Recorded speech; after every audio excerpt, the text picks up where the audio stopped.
Estamos iniciando mais um Revelação. Hoje eu estou tendo a honra de receber aqui esse senhor centenário, grande amigo nosso, faz parte da história de São Lourenço, Coronel Leonel Junqueira, que vai conversar um pouco conosco nesse Revelação.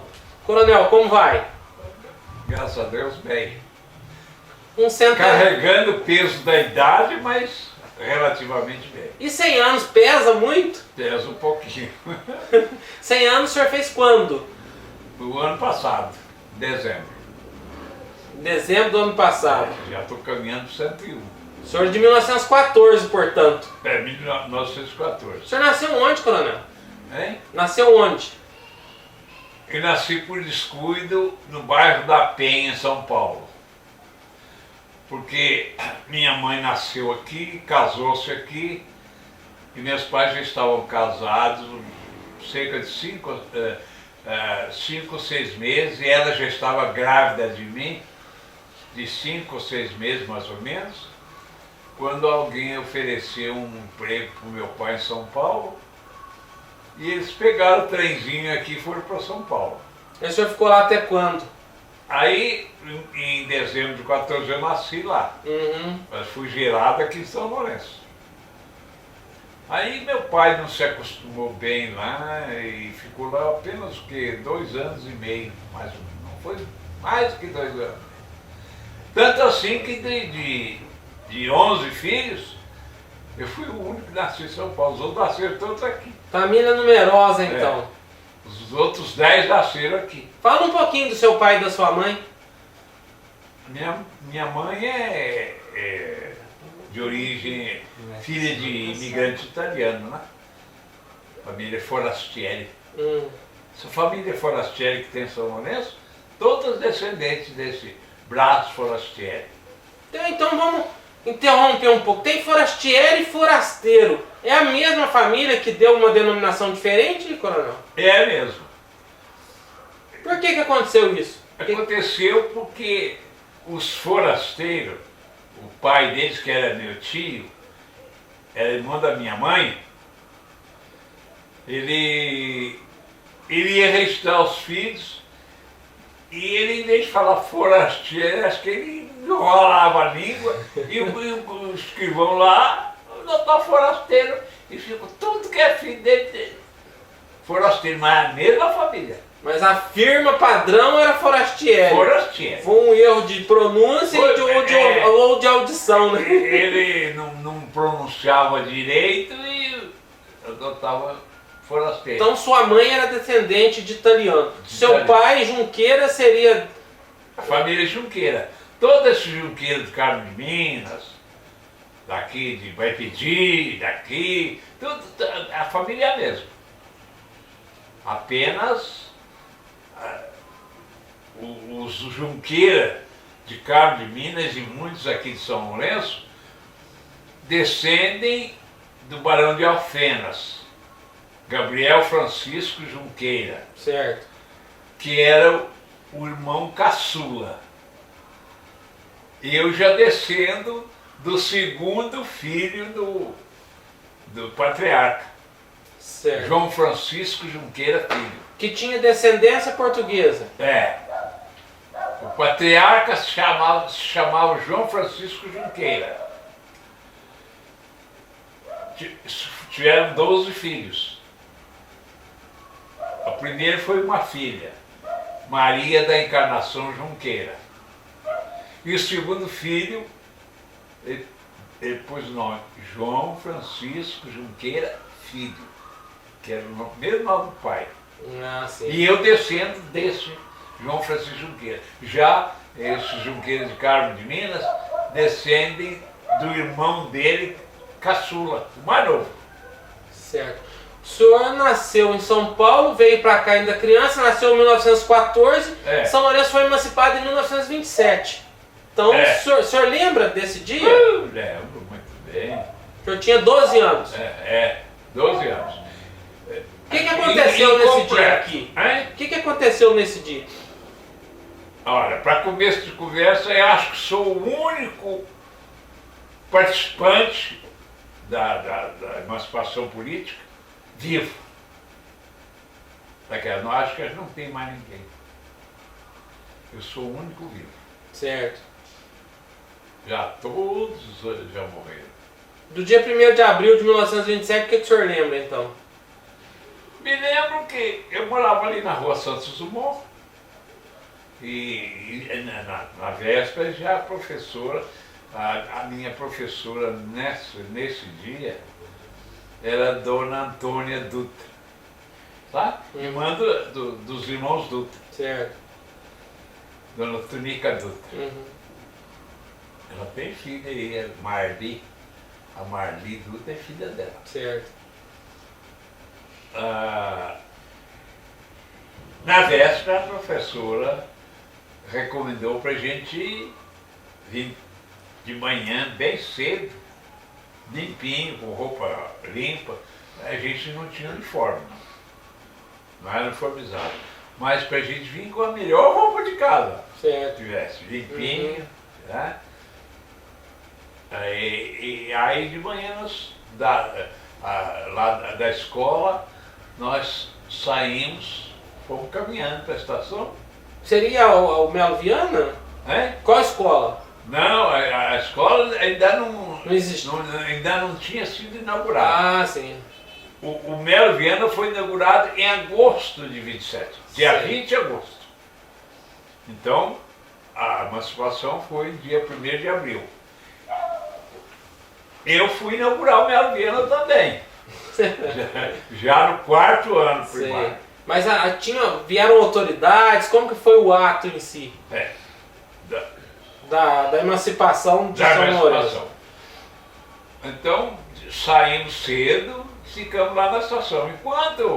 Porque o trem que conduzia o presidente, Antônio Carlos, ele não tinha horário para chegar. Era um trem especial, né? Em que ele vinha. Ele passou por outras cidades, visitava uma, outra, tal. E a última foi aqui. E nós, enquanto não chegava o trem, nós ficamos sentados lá, batendo papo lá na estação. E foi aonde o ato de emancipação?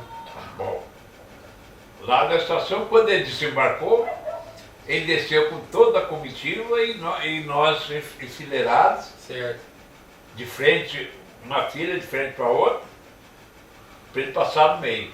Ele todo sorridente, cumprimentando as professoras e saudando a gente, embora nós fôssemos tudo criança, né? Aí já tinha, estava esperando ele, um Pacar, que era um carro de luxo de sua Arlindo Guimarães, né? Que ficou à disposição dele enquanto ele esteve aqui. Aí, dali seguiram para o Hotel Brasil, toda a comitiva e mais os políticos aqui de São Lourenço, que lutaram pela emancipação, né? Era presidente Antônio Carlos, mas presidente na época era o governador, que era chamado de presidente, não é isso? Na época se chamava presidente. Até então pertencia ao município de Pouso Alto. Que a primeira dependência nossa foi o município de Carmo de Minas. Nós pertencemos a Carmo de Minas até, se não me engano, 7 de setembro de 1923. Que seria Silvestre Ferraz? Se chamava Silvestre Ferraz. Uhum. Até 7 de setembro de 1923, mas aí os políticos aqui de São Lourenço que lutavam pela emancipação eram que São João Lage, Coronel Justino e muitos outros, o senhor Arthur Gugulino de Souza, que era hoteleiro na época. Então, eles descobriram que a lei, a Câmara de Pouso Alto, tinha uma lei lá da Câmara que era um pouco diferente da Câmara de Cabo de Minas. Cabo de Minas não não ajudava tanto aqui, porque aqui estava nascendo, eram poucas casas.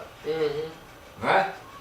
Então uma pessoa requeria lá no Carmo, não, Silvestre, o alvará para construção, pagava lá o alvará benefício para cá não havia nada. E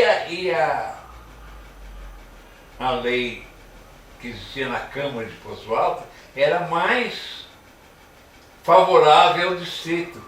Então, a própria lei dizia que todo rendimento dado pelo distrito deveria ser aplicado no próprio distrito. Então, em vez de o dinheiro ir daqui para lá, aplicava aqui mesmo. Por isso a vantagem de trocar Silvestre Reais por Pouso Alto.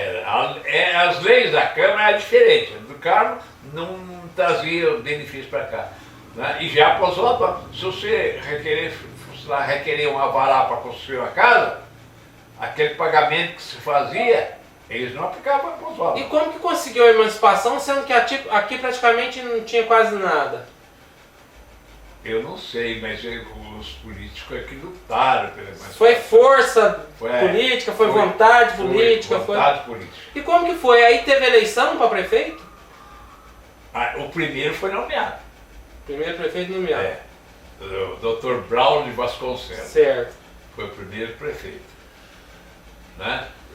E tem uma particularidade aí muito importante, né? Eu me lembro perfeitamente, eu até no livro que eu escrevi sobre São Lourenço, eu citei isso. Eu falo da emancipação. E o presidente da Câmara de Pouso Alto, na época, era o Dr. Joaquim Ribeiro da Luz. Nós não temos uma rua aqui com o nome Joaquim Ribeiro da Luz.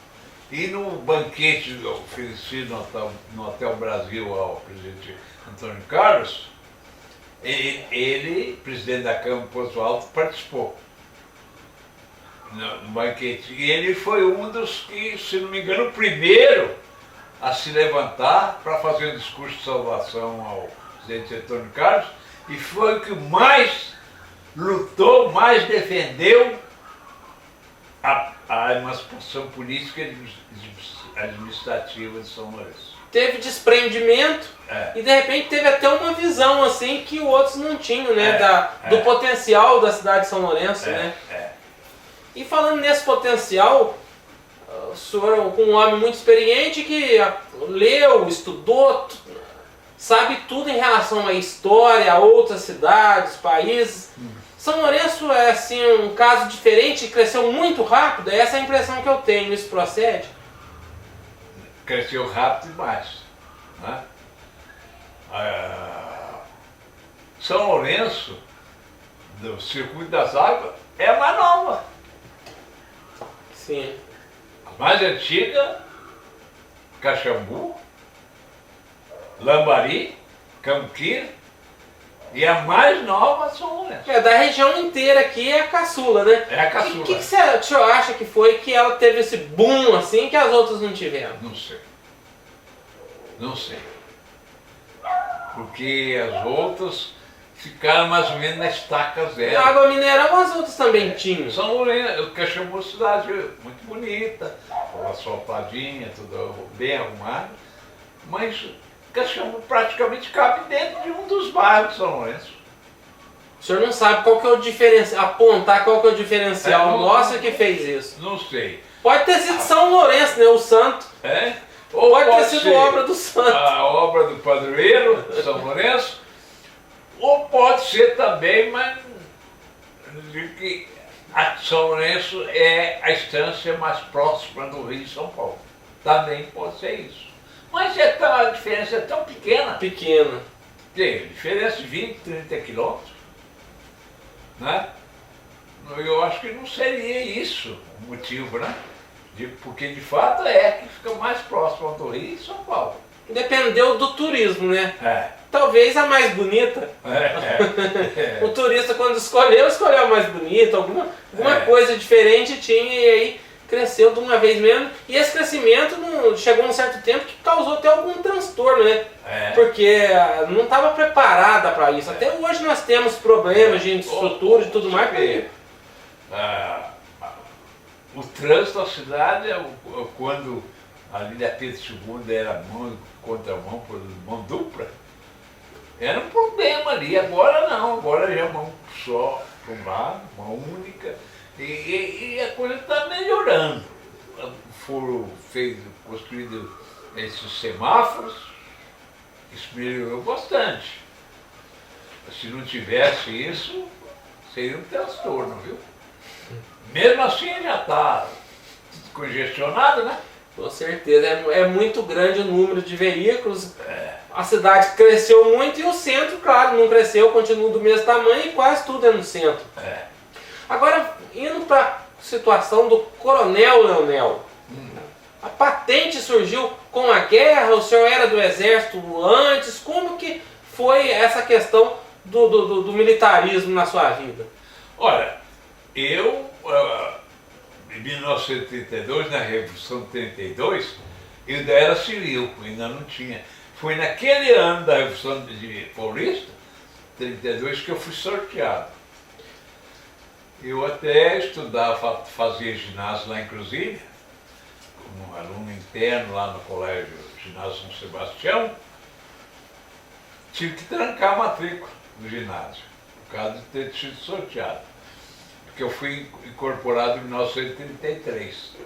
Só que eu, em vez de ir para Itajubá, que era para onde eu devia ir, que era a unidade mais próxima, sim, de São Lourenço, e eu, como queria continuar meus estudos à noite, e na época Itajubá não tinha escola noturna, né? Então me formei, me disseram que se eu me apresentasse como voluntário no Rio de Janeiro, eu ia servir do mesmo jeito e ia ter a possibilidade de estudar à noite. Né? E assim eu me apresentei como voluntário lá no regimento. E de lá o regimento comunicou para o batalhão que eu já estava servindo. Em 1932, o senhor tinha 18 anos. Né? Em 1932, o senhor tinha 18 anos. Naquela época já se servia o exército com 18 anos. Tinha que se alistar na formalidade ou foi por causa da Revolução? Quando completava 18 anos, a gente era sorteado. Que na época não era convocado. Ah, tá. Agora, o serviço militar, o regime é convocação. Todo cidadão completou 18 anos é obrigado a servir. Mas na minha época não era convocação, era sorteio. Então a pessoa podia ir servir ou não. E eu, por acaso, porque o sorteio era filho da prefeitura, né? E da época que fazia esse sorteio, você não conheceu, mas você conhece o Geninho Bassi, né? Sim. O pai do Geninho, Lívio Bassi. Já ouvi falar. O Lívio Bassi é que manda me avisar em casa que eu fui o número 1 do sorteado de São Lourenço. Isso entendeu. Os outros eu não me lembro mais quem foi, né? Mas ele mandou me avisar em casa que eu tinha sido sorteado para servir exército número 1. Apenas coincidiu com a Revolução de 32 ou foi... Só o sorteio. Mas para servir mesmo, fui servir em 33. 33. Que eu me apresentei. Certo. E fui incorporado. Mas aí, logo que cheguei lá, meu comandante de companhia me incentivou a fazer o curso de cabo. Eu fiz, logo uma semana depois fui promovido a cabo. E depois o próprio comandante de companhia me indicou para fazer o curso de sargentos. Eu fiz o curso de sargento e aí tomei gosto pelas armas, né? Depois fui promovido a sargento, continuei até que 10 anos depois, em 44, eu já era sargento.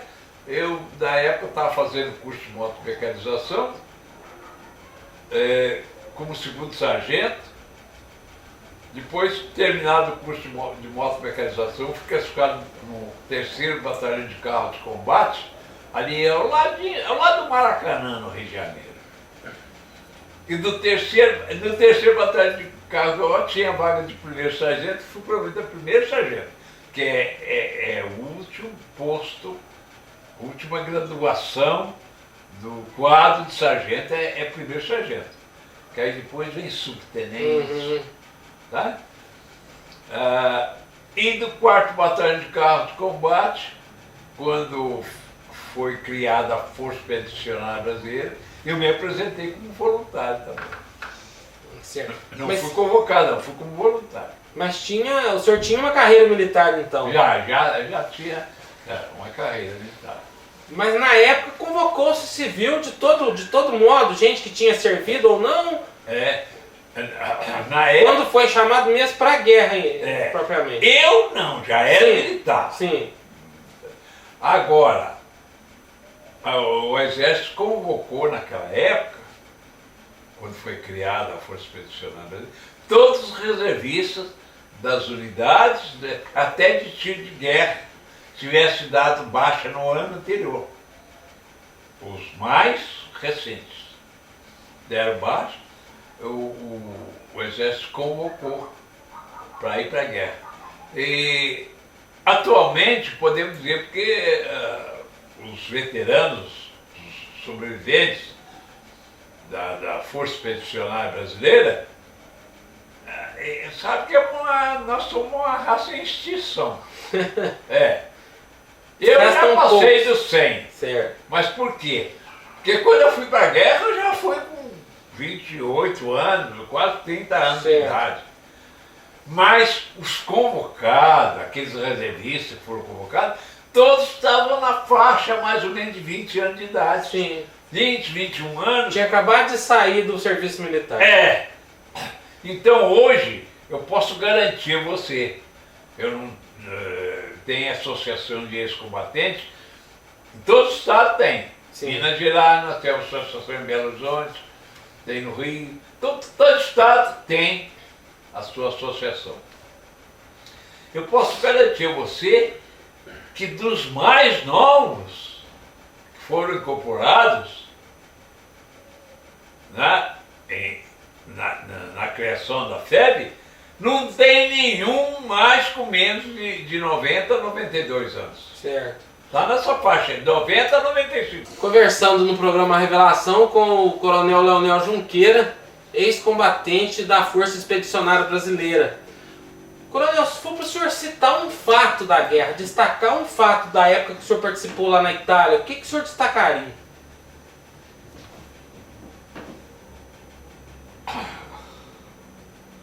Tem tantos fatos, por exemplo, o ataque, a tomada de Monte Castelo, tomada de Montese, rendição de 2 divisões inimigas para a tropa brasileira.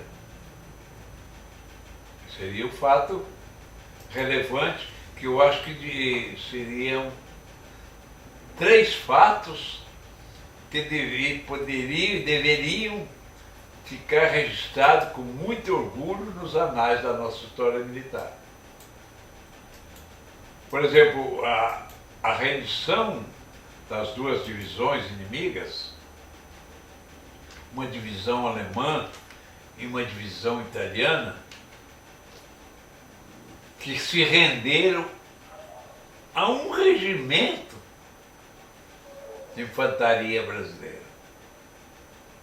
Né? É verdade que eles já estavam assim, meio cansados da guerra, mas eles ainda estavam em pleno vigor, né, para lutar. Somado a esse número de prisioneiros das 2 divisões, dá 14.779, quase 14.800 homens. Computando aí 2 generais, um comandante de uma divisão, outro da outra, o restante oficiais, sargentos, cabos, soldados.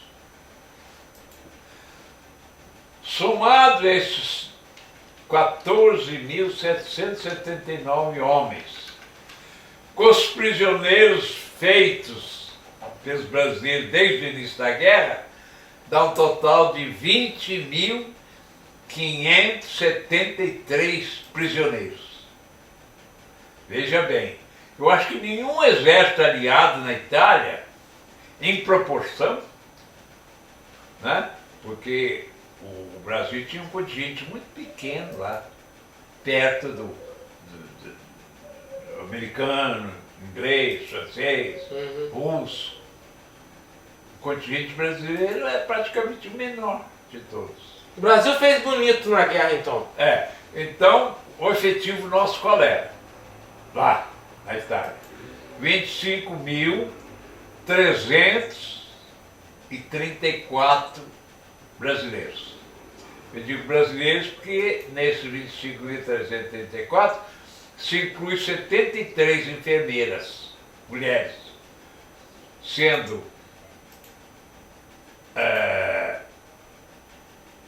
67 enfermeiras para as tropas terrestres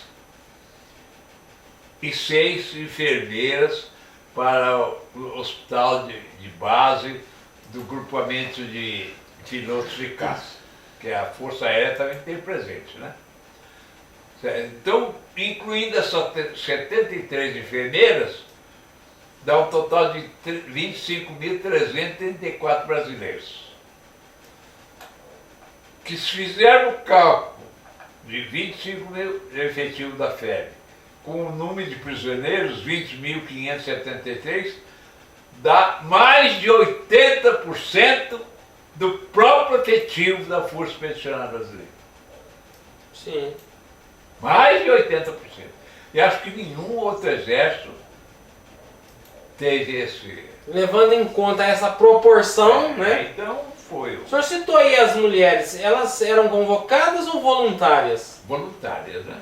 Todas as mulheres que foram trabalhar na guerra, no caso, porque elas eram ligadas à área de saúde. Tinham que ser enfermeiras formadas. Enfermeira formada. Não podia ser qualquer mulher... Aventureira, não. Uma mulher se apresentar com... Não podia. Elas tinham que...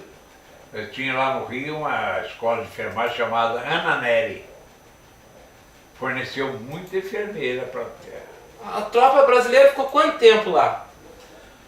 Foi praticamente quase 365 dias, quase um ano. E o senhor ficou quanto tempo? Eu fui no primeiro escalão. Foi no primeiro? Então o senhor Quer dizer, ficou... no primeiro não. Primeiro saiu em julho. Primeiro de julho eu fui em setembro. Mas ficou quase um ano, Um mês. portanto. O senhor disse que quando foi, estava no Rio. Voltou para São Lourenço ou voltou para o Rio de Janeiro quando o senhor voltou da guerra? Quando eu voltei da guerra, eu tive um descanso, que uniu com as férias. Eu vim para cá, fiquei o tempo todo aqui. Em janeiro, em fevereiro me casei. Depois do casamento, eu me apresentei novamente na tropa. No Rio de Janeiro. Mas fiquei à toa, desde que nós chegamos no final de agosto de 45, até fevereiro de 46. Até quando eu me apresentei para servir novamente, eu já estava até casado. E aí, depois, quando o senhor veio para cá de novo? Definitivo? Aí eu servi lá no Rio, fiz vários cursos. E quando eu estava já promovido a segundo tenente, eu servia numa escola, a escola de instrução especializada. Eu era instrutor. Mas é uma escola especializada mesmo, o ensino lá era pesado. E eu sempre pensando em ficar perto da família. Porque eu era o filho mais velho, meus pais já estavam idosos, e eu queria estar sempre mais próximo deles. E eu era segundo-tenente, mas como a vaga da instituição era de primeiro-tenente, e não tinha, eu recebia como primeiro-tenente. Posto mesmo era segundo-tenente, mas eu recebia como primeiro-tenente. Mas mesmo assim, um dia eu fui pedir uma audiência ao ministro da Guerra, que era o general Henrique Dufus Teixeira Lott. Pedi, numa audiência, pedi, porque para ser exonerado dessa escola, tinha que ser o próprio ministro que tinha que dar, não era o comandante, era o ministro da Guerra que permitiu ou não. Aí eu falei com ele. No princípio ele até brincou comigo. Estava ele e o coronel assessor dele na ponta da mesa e eu do lado vendo. Ele recebeu de pé, me apresentei, fiz continência e mandou sentar. Perguntou qual era o motivo que estava pedindo a exoneração, e ele já sabia que eu era segundo tenente que recebia o primeiro tenente. Não é qualquer um que deixa uma boca dessa. Né? Aí ele me perguntou qual é o motivo. Eu falei, eu era o filho mais velho, queria ficar perto dos meus pais. E na ocasião tinha o tenente que estava aqui, se aposentou, ele era delegado do serviço militar aqui em São Lourenço. A sede era em Três Corações, mas ele trabalhava aqui. E ele deu a aposentadoria dele no Diário Oficial e ele telefonou, dizendo, ó, tá vaga. Delegacia aqui em São Lourenço. Né? Aí eu falei com o general que tinha dado uma vaga aqui de delegado do serviço militar, que era na própria cidade onde moravam meus pais. Ele ainda sorriu, brincou comigo, sabe?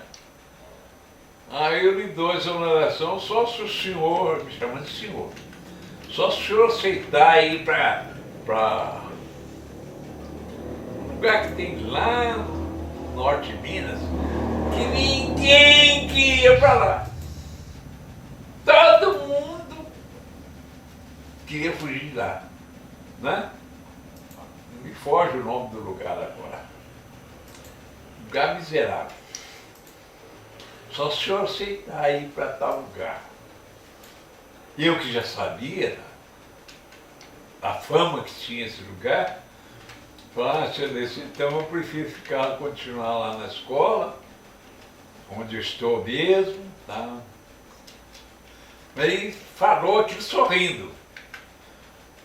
Depois ele deu ordem para o coronel anotar, mandar para a diretoria do pessoal, me transferindo para cá, para a 13ª CSM, como delegado de serviço militar de São Lourenço, e por necessidade de serviço. Você sabe qual é a diferença? Tem por necessidade de serviço por interesse próprio. Sim. Por interesse próprio, eu teria que arcar com toda a despesa. Tá?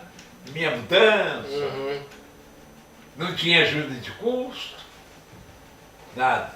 E por interesse próprio, quer dizer que é interesse do Exército, eu recebia tudo. Salário em dobro,